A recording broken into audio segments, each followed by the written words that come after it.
The calm of Earth's night skies shattered one quiet evening when deep space monitoring stations across the globe picked up an unusual transmission, unlike anything recorded before.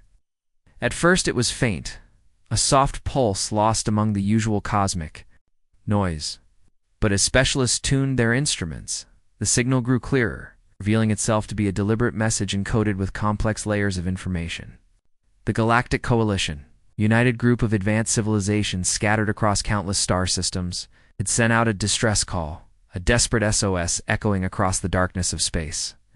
The message was filled with urgency and fear, warning of an enemy so ancient and powerful that it had already consumed entire worlds and threatened the very fabric of galactic civilization. This enemy was known only as the Void Reapers, a name whispered in fear, associated with destruction on an unimaginable scale. Galaxies had fallen, fleets had been wiped out, and civilizations once thought immortal now faced extinction. The Coalition's transmission carried a plea for help, hoping that someone, somewhere, might hold the key to stopping this unstoppable force. Earth, it's often seen by other galactic powers as a backwater planet filled with relatively young and untested species, suddenly found itself at the center of this cosmic crisis. For centuries, humanity had watched the stars with a mixture of awe and caution, aware of their place as a minor player in a vast and ancient universe. The arrival of the SOS message was unexpected. Many leaders around the world gathered in urgent meetings, debating whether Earth should even involve itself in a conflict so far beyond its reach. Intelligence agencies and scientific communities worked around the clock to decipher every detail hidden within the complex signal. As the message was carefully decoded, a chilling picture began to emerge. The Void Reapers were no ordinary enemy. They were a force of nature, relentless and merciless, consuming everything in their path with neither reason nor pause. The Coalition's fear was clear, but beneath the surface of terror lay a faint spark of hope that Earth's unique qualities might tip the balance. Humanity's Deathworlder legacy suddenly became more relevant than ever before. This term was used to describe those humans who had thrived in the most extreme and hostile environments on Earth's places where most life would struggle or fail, from the scorching deserts to frozen tundras, dense jungles to toxic wastelands. These individuals had learned how to survive, adapt, and fight against impossible odds. Their resilience was born from harsh realities and shaped by constant challenge. While the galaxy often prized sleek technology and advanced weaponry, Earth had something less obvious but equally powerful: sheer willpower and a willingness to endure and overcome. This trait, often dismissed as primitive or outdated, was now recognized as a potential key to resisting the Void Reapers' advance. Governments and military leaders began to see Earth not just as a planet, but as a last hope, a source of toughness that could inspire the entire coalition. As news of the galactic emergency spread, global communities reacted with a mix of fear and determination. Public broadcasts showed scientists explaining the nature of the threat, while leaders made impassioned speeches about unity and survival. The atmosphere was tense yet hopeful, as people from all walks of life realized that the fate of not only Earth, but countless other worlds might soon rest in human hands. Space agencies accelerated their efforts to prepare. Spacecraft capable of traveling into the unknown regions where the Void Reapers had last been detected. Engineers, pilots, and soldiers trained with a renewed sense of purpose, pushing themselves beyond previous limits. Meanwhile, scientists studied Earth's harshest environments, searching for insights into how Deathworlders could be organized into a fleet strong enough to face a cosmic nightmare. Within this whirlwind of activity, there was a deeper sense of mystery and suspense. What exactly were the Void Reapers? How could a species or force so destructive be stopped?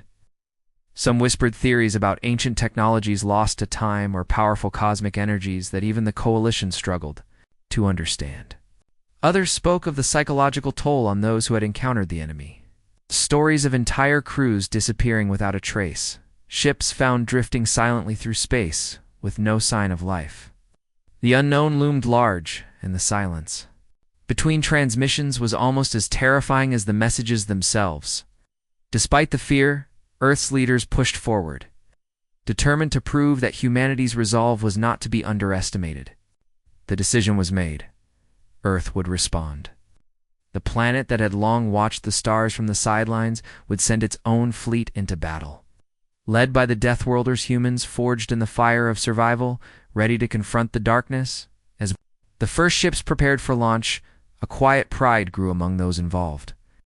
This was more than a mission. It was a statement. Earth was no longer a forgotten world.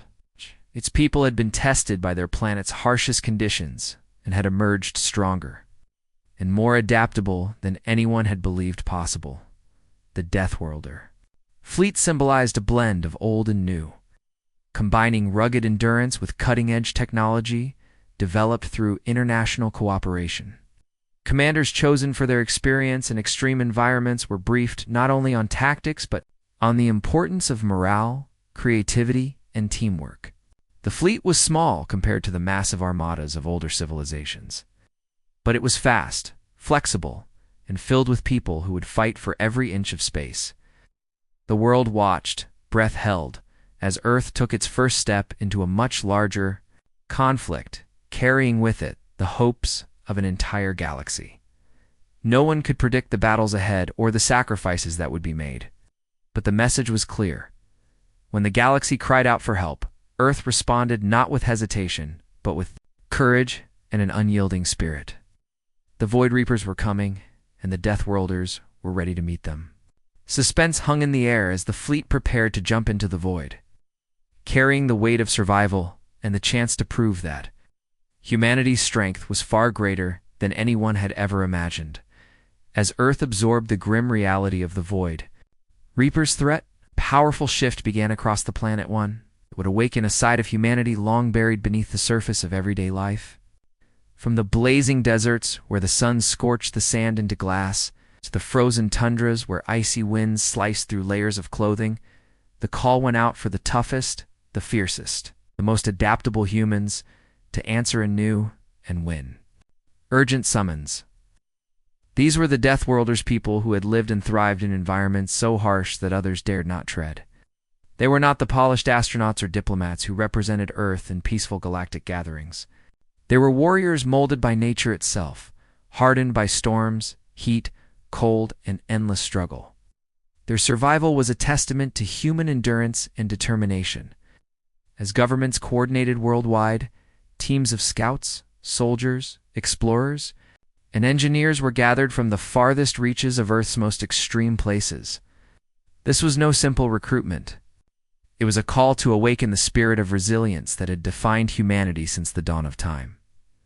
The Deathworlders came from many backgrounds but shared a common strength and instinct to adapt, improvise, and never surrender. Their lives had been shaped by environments that tested their bodies and minds relentlessly.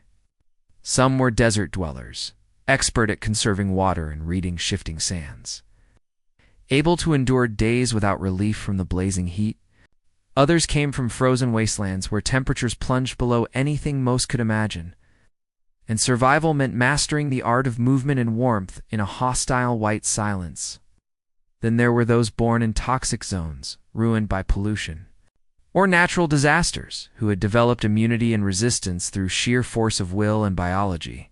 Each group brought skills unique to their world, but all shared a fierce pride in their identity as Deathworlders, a name that other planets might find frightening, but which Earthers embraced as a badge of honor. As these warriors and survivalists were assembled, Earth's space program hurried to equip the fleet with vessels as rugged and versatile as their crews. Unlike the sleek, shiny ships of more established galactic powers, these Deathworlder ships were rough and practical, designed for function over form. Their hulls were reinforced to survive asteroid impacts and unpredictable radiation storms. Their engines could adapt to different atmospheres, and their weaponry favored durability and adaptability, able to be repaired even in the most extreme conditions. Every ship was customized, often reflecting the environment from which its crew had been drawn. Desert-born Deathworlders favored fast, maneuverable craft capable of sudden strikes. While tundra specialists relied on heavily armored vessels that could absorb punishment, the fleet was a patchwork of innovation and raw human grit, a force unlike any the galaxy had ever seen. However, Earth's sudden emergence onto the galactic stage was met with mixed reactions. Among the vast array of civilizations and political factions in the coalition, some regarded Earth's contribution with skepticism, if not outright disdain. They saw humans as untested and unrefined a species still learning to crawl among the stars, barely able to maintain their own planet, let alone defend others from cosmic threats. Secret meetings were held behind closed doors where doubters voiced their opinions, some even hoping Earth's fleet would fail, viewing it as a distraction, or worse, a liability. But there were other quiet allies who saw promise in Earth's raw determination and unique survival skills. These factions hoped that Earth might indeed be the unexpected key to turning the tide against the Void Reapers. Meanwhile, back on Earth, political leaders balanced these external doubts with the fierce, internal drive to prove humanity's worth, uniting rival nations and cultures for the first time in a long while. This coalition of Earth itself, forged in the fires of imminent danger, is preparing to launch what many would soon call the Deathworlder fleet. The tension was palpable as the fleet's launch day approached. Around the world, people watched in wonder and nervous hope as giant rockets stood ready on launch pads, their engines humming with power. The Deathworlders themselves were quiet but focused, aware of the weight on their shoulders. They knew the battles ahead would not be easy. Their past experiences in harsh environments had prepared them physically and mentally for challenges, but nothing could truly prepare them for war with a foe as merciless as the Void Reapers. Still, their determination burned bright. Each crew member understood that their survival instinct was now a weapon, a force that could push back darkness and protect not only Earth but the galaxy itself. The Deathworlder fleet was not just a collection of ships. It was the embodiment of humanity's defiant spirit, refusing to bow to extinction. As the countdown began, the galaxy held its breath. The ships launched one after another, streaking across the sky in brilliant arcs of fire and light. Despite doubts and fears, the Deathworlder fleet surged boldly into the unknown, propelled by the unyielding will of its people. Each vessel carried with it the stories of its crews, their struggles, losses, and triumphs. They flew not just as soldiers, but as living proof that even in the darkest corners of existence, life could find a way to survive and fight back. Suspense rippled through every transmission and every heart waiting at home as the fleet disappeared beyond the atmosphere and into the vast blackness of space.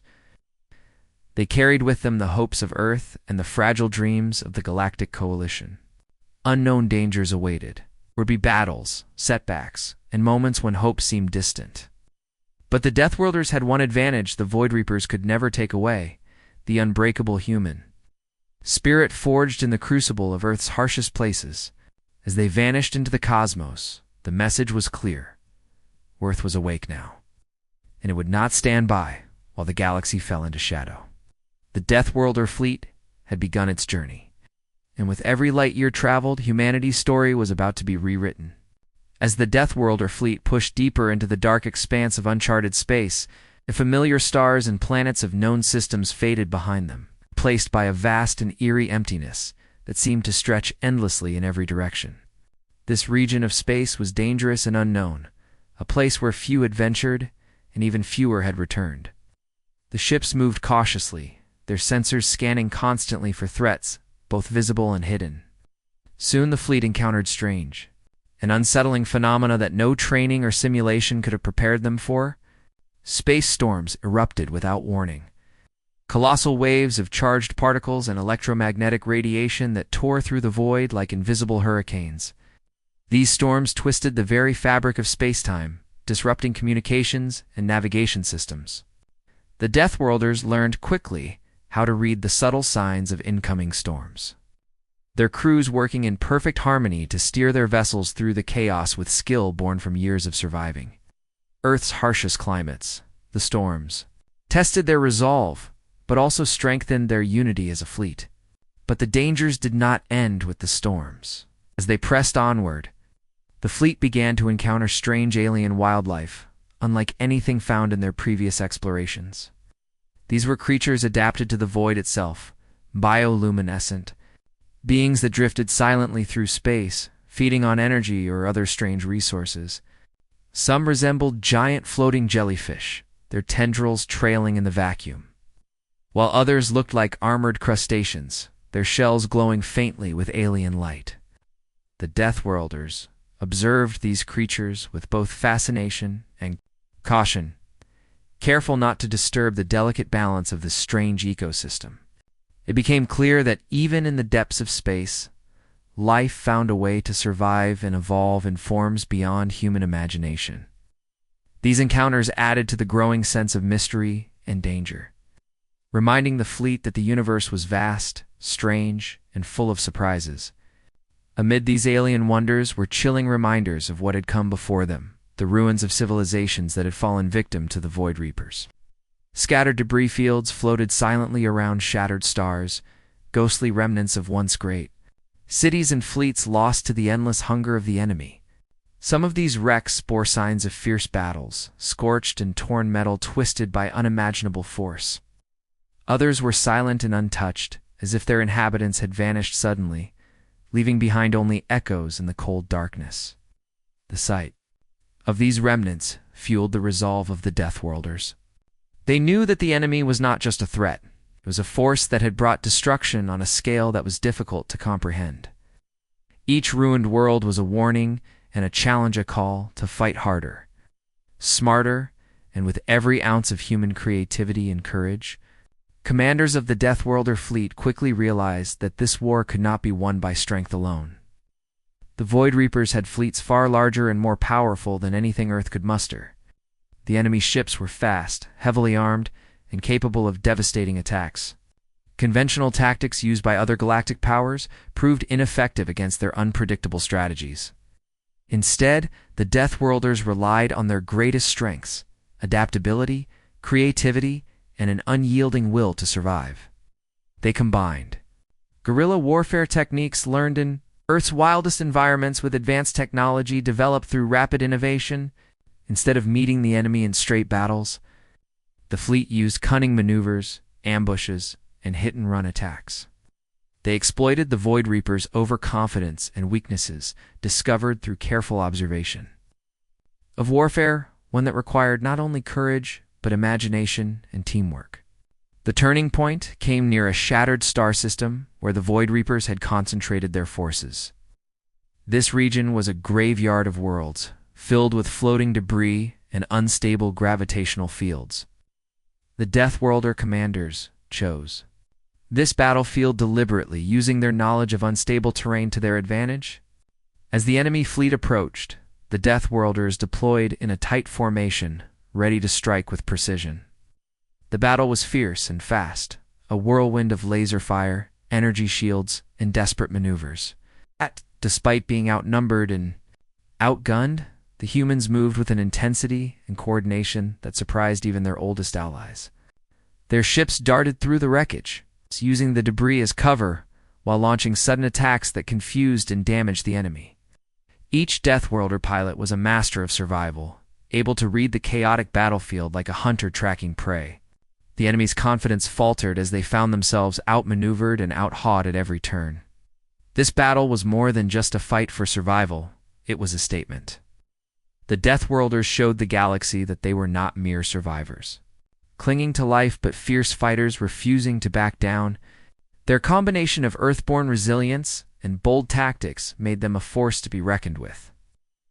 Observers from other galactic powers who had once doubted Earth's role began to take notice. Transmissions from coalition commanders echoed, with newfound respect for the human fleet's bravery and ingenuity. The story of this battle spread quickly, inspiring hope across star systems threatened by the Void Reapers. The Deathworlders had proven that, even against overwhelming odds, courage and cleverness could change the course of war. Yet the victory came at a cost. Many ships were damaged, and some brave crews were lost in the heat of battle. The fleet's commanders mourned their losses but knew that every sacrifice brought them closer to stopping the Void Reapers. As the fleet regrouped in the comm space beyond the shattered system, they prepared for the next challenge. knowing that the enemy would not rest and that the true test was still ahead. Despite the wariness, a fierce determination burned in their hearts. The Deathworlders had faced the void and lived to fight another day. They were ready to push further into the darkness, ready to use every lesson learned to protect their home and the galaxy. Suspense hung in the air as the fleet moved onward, every member aware that each new encounter could be their last. But with each victory, no matter how small, the Deathworlders grew stronger, their legend spreading like wildfire. The galaxy watched and waited, wondering if Earth's warriors could truly be the ones to stand against the Void Reapers and turn back the tide of destruction. For now, the answer was clear. Humanity would fight, adapt, and never give up, no matter the cost. As the Deathworlder fleet continued to push deeper into the war-torn reaches, where the Void Reapers had claimed countless victims, the human commanders, and scientists began to uncover critical insights that would change the course of the conflict. Each battle, each encounter with the enemy, revealed new clues about the Void Reapers' strengths and, more importantly, their vulnerabilities. Unlike the other galactic forces who relied heavily on overwhelming firepower and rigid tactics, the Deathworlders brought something different to the fight, a willingness to experiment, to adapt, and to use their deep understanding of harsh and unpredictable environments as an advantage. It became clear that brute strength alone would not defeat the Void Reapers. Victory required strategy, creativity, and a readiness to evolve quickly in response to the enemy's movements. The Deathworlders, forged in the crucibles of Earth's most hostile places, found their true strength in this flexible approach, turning their survival skills into deadly weapons. In the fleet's mobile laboratories, Earth's top scientists worked tirelessly to analyze alien artifacts and technology scavenged from the ruins of defeated Void Reaper vessels and lost civilizations. These relics were unlike anything humanity had ever encountered, strange devices that bent energy and matter in unfamiliar ways, complex systems that seemed to operate on principles beyond current human understanding. By carefully studying these artifacts, researchers developed new technologies that could be integrated into Deathworlder ships and equipment. Shields became stronger and more adaptive, able to adjust to the unique attacks of the Void Reapers. Weapons were refined to exploit weaknesses in the enemy's armor and defenses. Even communication systems improved, allowing the fleet to coordinate faster and more efficiently in the chaos of battle. The blend of human ingenuity and alien science accelerated at a breathtaking pace. And with every technological breakthrough, the fleet's confidence grew. What had once been a desperate hope now transformed into a symbol of resistance, a beacon that shone brightly in the darkest corners of space, back on Earth.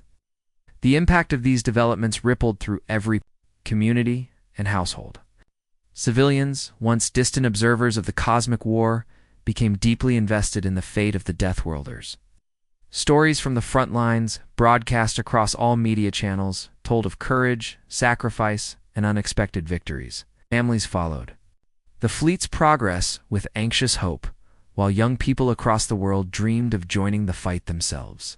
Support networks sprang up, volunteers producing supplies, engineers designing new tools, and educators preparing the next generation of explorers and warriors. A powerful sense of unity blossomed among Earth's diverse populations.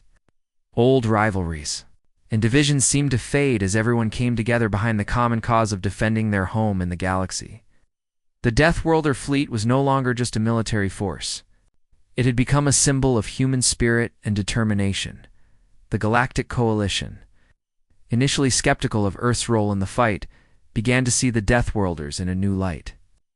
High-ranking officials and commanders from other species who had doubted humanity's abilities now sought closer alliances and cooperation. The stories of the fleet's unconventional tactics and surprising victories spread quickly through coalition channels, inspiring respect and a reevaluation of previous assumptions. Meetings that had once dismissed Earth's contributions as minor turned into strategic planning sessions where human commanders shared their knowledge of survival tactics and environmental adaptation. The coalition realized that Earth's unique resilience, born of centuries of surviving and thriving, in the most unforgiving places on their planet might hold the key to turning the tide against the Void Reapers. Plans were made to coordinate forces more closely, blending the strengths of many species with the adaptable and fierce spirit of the Deathworlders. Meanwhile, the fleet itself continued to push forward with renewed purpose. Each engagement with the Void Reapers was met not with fear, but with calculated determination.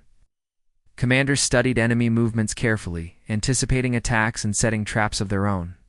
The Deathworlders used their intimate knowledge of hostile terrain, both on Earth and in space, to create battlefields that favored them.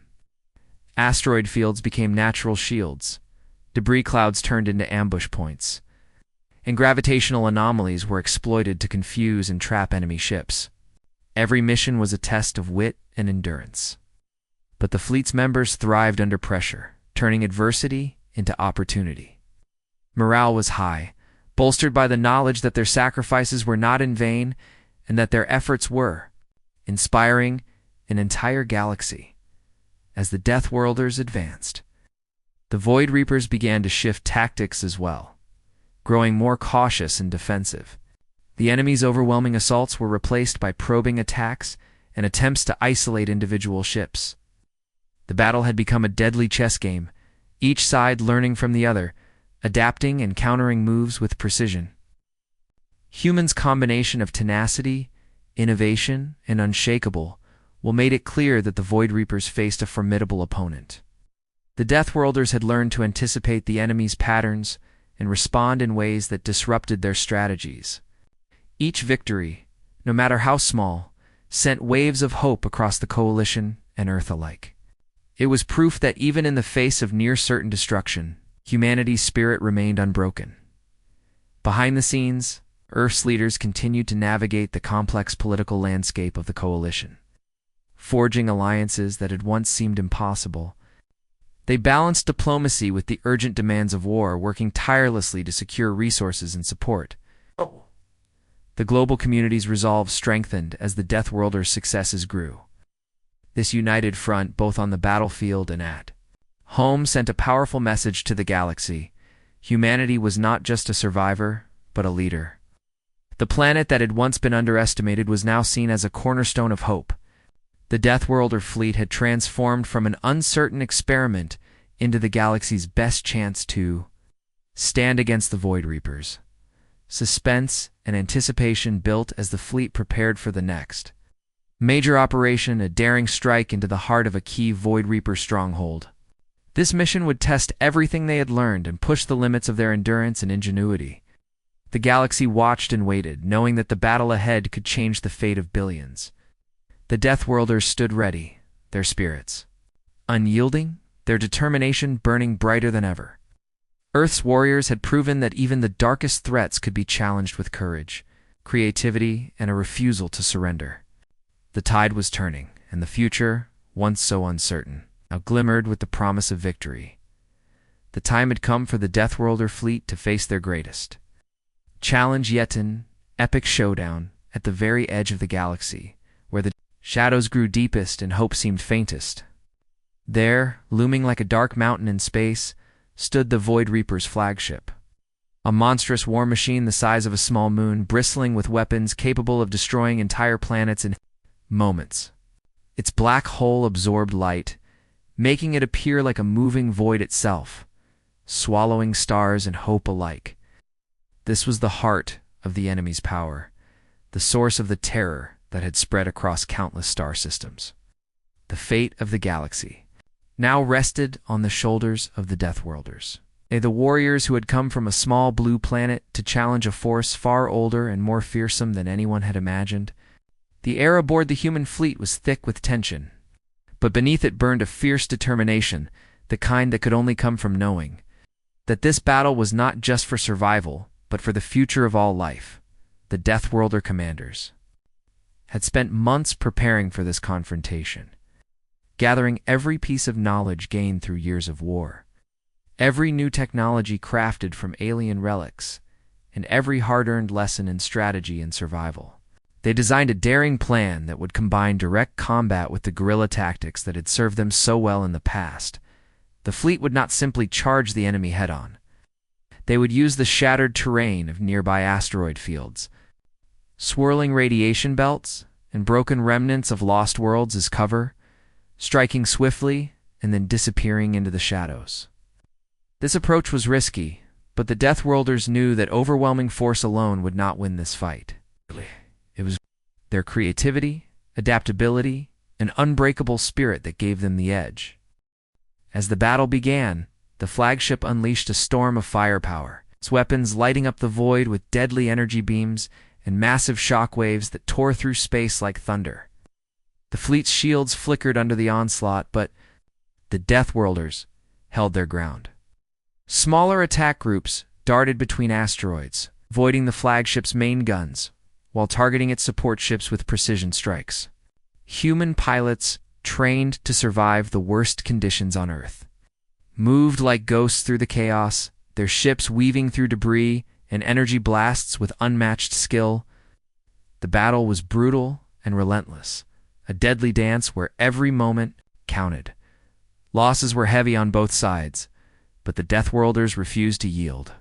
Each damaged ship, each fallen comrade only fueled their resolve to push forward in the thick of the fight. The fleet executed the most daring part of their plan, a coordinated assault on the flagship's core. Specialized teams of Deathworlder commandos launched in small, agile craft designed to penetrate the massive ship's defenses. Using cloaking technology adapted from alien devices, they slipped past layers of security and enemy fighters. Inside the flagship's twisting corridors and shadowed chambers, the commandos fought fiercely against robotic sentries and automated defenses, determined to reach the heart of the war machine. Their mission was clear: to disable the flagships, power core, and cripple the enemy's ability to destroy whole worlds. It was a mission that demanded courage beyond measure, and as they battled through the dark corridors, the very fate of the galaxy hung in the balance. Meanwhile, outside the flagship, the main fleet continued its relentless assault, drawing the enemy's attention and buying precious time for the commandos inside. Human captains coordinated with quiet precision, adapting to changing conditions and shifting enemy tactics with quick decisions. The Void Reapers unleashed their deadliest weapons, but the Deathworlders' shields and evasive maneuvers absorbed and deflected the worst of the damage. Communications buzzed with updates, warnings, and rallying calls, each crew member knowing that failure was not an option. As the battle stretched on, the combined strength and spirit of the Deathworlders began to turn the tide. The flagship's systems faltered, its attacks slowed, and the enemy's formations grew disorganized. At the climax of the battle, commandos succeeded in reaching the power core. With explosives carefully placed and timed, they initiated the final phase of their mission. The explosion rocked the massive ship from within, shaking the void as cracks appeared in its hull. The flagship, once thought invincible, was breaking apart. Enemy forces, shocked and disoriented, scrambled to regroup, but the Deathworlders pressed their advantage. Fleet leaders ordered a full assault, pushing the damaged flagship and its remaining fleet back toward the edge of the galaxy. The Void Reapers' hold on their conquered territory was shattered. Their terrifying advance stopped in its tracks as the dust settled and silence returned to space. The Deathworlder fleet gathered, battered, but victorious. The victory came at a great cost. Many brave souls had been lost, ships destroyed, and scars left both physical and emotional. Yet their sacrifice had saved countless lives and opened a new chapter for the galaxy. The defeat of the Void Reapers flagship marked the beginning of the end for the ancient enemy. Word of the victory spread quickly through the Galactic Coalition, bringing hope to systems long under siege. Earth, once seen as a minor player, was now hailed as a hero among the stars. The Deathworlders had proven that humanity's grit, courage, and refusal to give up were forces as powerful as any weapon back on Earth. The news of the final battle inspired celebrations unlike any before. Streets filled with cheering crowds, and people of all ages and backgrounds shared in the triumph. The stories of sacrifice and heroism from the front lines became legends, passed from one generation to the next. Scientists and engineers who had supported the fleet were honored, as were the families of those who gave their lives. For the first time, Earth stood united not only in survival, but in pride. The planet's role in the galaxy had changed forever, transforming from a backwater world to a symbol of hope and strength. As peace slowly returned to the stars, the Deathworlders looked forward with cautious optimism. The galaxy was far from perfect, and challenges remained, but humanity's place among the stars was secure. The lessons learned in the darkest hours of war had shaped a new Erewhon, where courage and creativity would guide the future. Earth's warriors, born from the harshest environments and tested in the fiercest battles, stood ready to protect that future. They had faced the void and emerged victorious, lighting a beacon that would shine for all time. The dawn of a new age had arrived, bright with promise and hard-won peace.